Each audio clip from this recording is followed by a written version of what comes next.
Halo semuanya, kembali lagi dalam siri kumpul Bitcoin dan ini merupakan episod yang ke-6. Sorry untuk aku lambat upload video sebab aku boleh kata 3 minggu ni memang sangat busy dan macam-macam hal lah berlaku. Okay? Dan pada hari ni aku diberi kesempatan dan juga masa yang lapang untuk aku buat video. So, aku minta maaf untuk korang yang menunggu.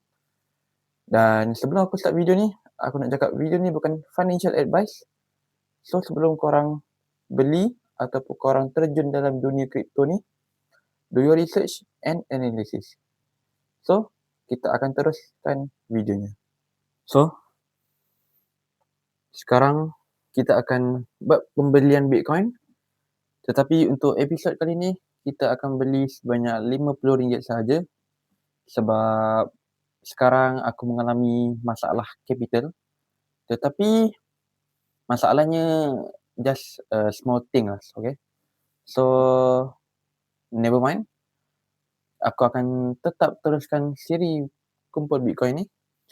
Seperti biasa, kita akan membeli coin crypto which is Bitcoin.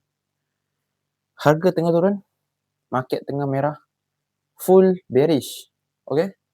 Tetapi seperti biasa, kita sebagai holder yang berfikir secara long term, kita tak kisah sama ada Bitcoin nak bearish, nak bullish ataupun nak macam mana saja pun, kita akan tetap konsisten beli setiap minggu. So kat sini, aku dah top up sebanyak RM50. So kita akan teruskan pembelian kita. Macam biasa, kita pilih Bitcoin. Di sini, kita tekan buy. Okay. Di sini, kita akan masukkan amount-nya seperti biasa. Kita tekan sini. Max. RM50. So kita review code. Dan dekat sini adalah dia punya interface yang baru. Dan aku pun baru tengok. Aku pun baru perasan. So, kod ni valid selama 60 second je. So, selepas 60 second, takkan valid. So, aku akan swipe untuk beli. Dan nanti aku akan tunjuk aku punya pembelian. Okay. So, dekat sini aku dah buat pembelian Bitcoin sebanyak 0.00135994.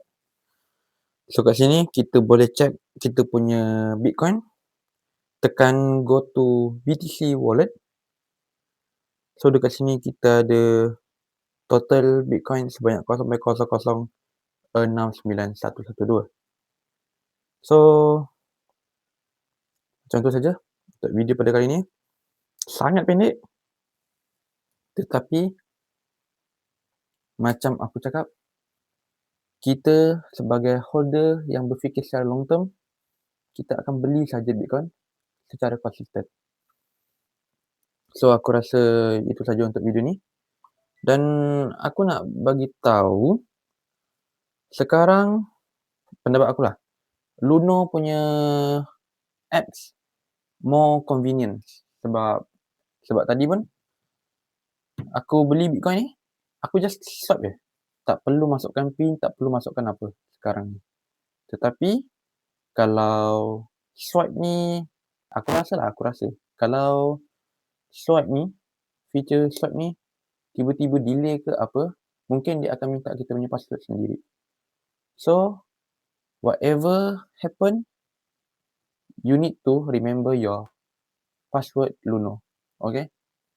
So, ya, seperti itu saja untuk video pada kali ni. Dan sebelum aku tutup video ni, aku nak cakap video ni bukan financial advice. So, sebelum korang beli barang coin crypto ataupun terjun dalam bidang crypto ni, do your research and analysis. So, kita akan jumpa di episod siri Bitcoin yang seterusnya.